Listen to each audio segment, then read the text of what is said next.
Elephant and car story. Bholu हाथी एक जंगल में रहता था। वह जंगल में रहना नहीं चाहता था।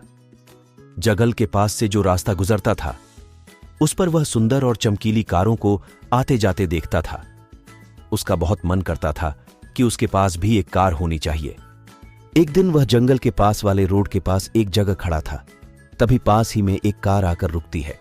कार में दो लोग सवार थे। उनकी गाड़ी खराब हो जाती है। गाड़ी को खोलकर ठीक करने की कोशिश करते हैं, लेकिन वह ठीक नहीं हो पाती। तभी उन्हें एक हाथी नजर आता है। वह उसे देखकर डर जाती है, लेकिन तभी भोलू उनके सामने आ जाता है। वह धीरे धीरे चलकर पूरी गाड़ी को चारों ओर से देखता है। फिर वह उन दोनों को उसमें बैठने के लिए इशारा करता है।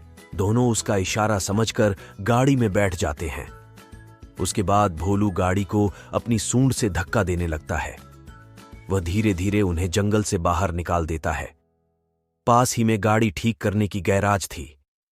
दोनों उतरकर हाथी से कहते हैं, आपने हमारी बहुत मदद की। हम आपके लिए क्या कर सकते हैं? क्या आपके लिए केले ला दें? यह सुनकर भोलू गाड़ी के चारों ओर घूमने लगता है और गाड़ी पर बार बार सूंड मारने लगता है। उन दोनों में एक सेठ जी थे और दूसरा उनका नौकर। सेठ जी कहते हैं, तुम्हें यह कार चाहिए। यह सुनकर भोलू हां में सूंड हिलाने लगता है। सेठ जी भोलू से कहते हैं, तुम जाओ, बहुत जल्दी हम यह गाड़ी तुम्हें देने आएंगे। भोलू मुड़कर वापस चला जाता है। सेठ जी का नौकर कहता है, ये क्या कर रहे हो सेठ जी? वो कौन सा हमें पकड़ लेगा? बेकार ही इतनी महंगी गाड़ी उसे दे रहे हैं। सेठ जी ने कहा, अगर वो चाहता तो हमसे ये गाड़ी छीन भी सकता था, लेकिन उसने हमारी मदद की। यह कहकर सेठ जी गैराज में चले जाते हैं। वहां के इंजीनियर को कुछ समझाते हैं।